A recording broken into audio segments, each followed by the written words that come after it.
Alright, well hello again. I'm up here on the ridge. I pedaled up the hill climb on the street and then got on this trail. And now I'm at a downhill section of trail that I haven't been on before. So I'm going to check that out. I just came up the hill, the hill climb on the street, primarily in pedal assist 3 at about 12 miles per hour. Here, I'll give you a look at the trail we're going down here.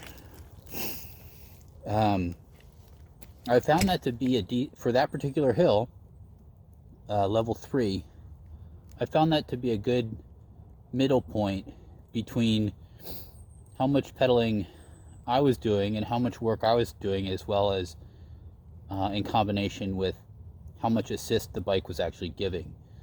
So that proved to be a decent cadence for that particular hill. So I am getting used to the bike a little bit more. I know in some of my earlier videos I mentioned, I'm still getting used to it. I'm still figuring out what's the best way to use the assist settings and all that. So anyway, all right. Well, I guess here we go. It's pretty steep, slick, leaves, mud, so yeah, be taking it easy here until I kind of feel out this trail. Lots of roots. So I did mention I made those adjustments to the calipers, and for a while it was seeming good, much quieter. And yesterday I came down this trail that had a lot of big roots, root hopping in the trail, and logs and stuff. I was wondering if that didn't loosen up those calipers again. Yeah. On a section like this, your main goal is like not crashing, pretty much. So you want to be as in control as possible and hopping all these roots, and it's slick. You gotta keep that center of gravity shifted back, way back, and then yeah, like sometimes it's really rough and steep and slick. You might need to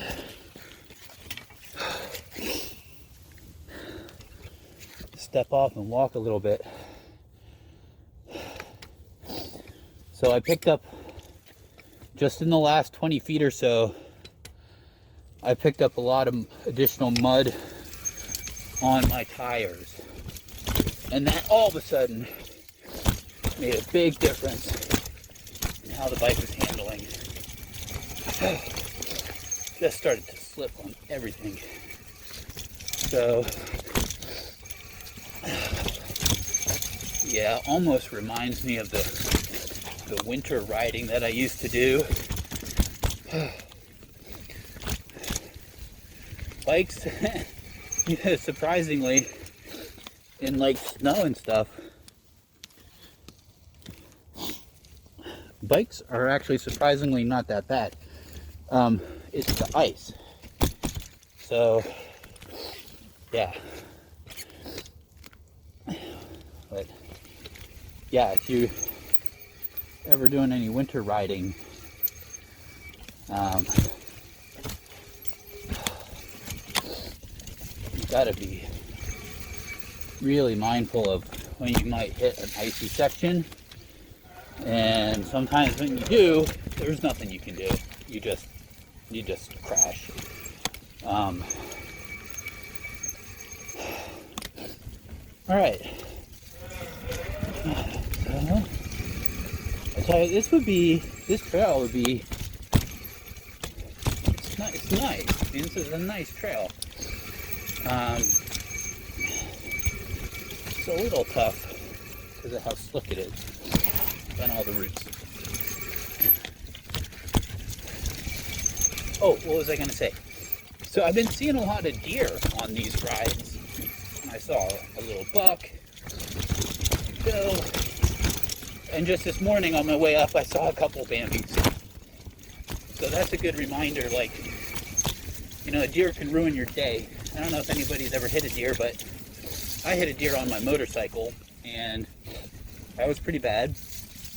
A lot of damage to the bike, some injuries, which I eventually did recover from, and the insurance did cover the bike, so I got that repaired as well. But it happened so fast. You know, I was, all of a sudden, you know, a deer comes flying across the road, and I did not have time to react, and wham, hit the deer, and down I went. So,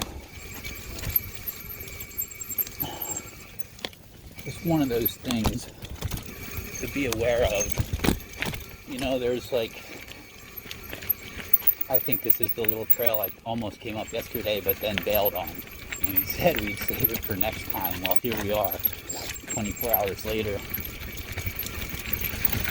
But anyway, so what I was saying is, you know, there's so many things that can crash you out when you're riding that you kind of, in the back of your mind, you have to be thinking about it. And, you know, the only thing you can prepare for that, the only way you can prepare for that is, you know, by practicing your skills riding. That's one. And the other is having the idea in your mind that as you're going down the trail or down the road, whether you're on a bicycle or a motorcycle or whatever, you have to be aware that there could be something in the road, a deer could jump out, and those are just like two examples, right? It could be any number of a bunch of things.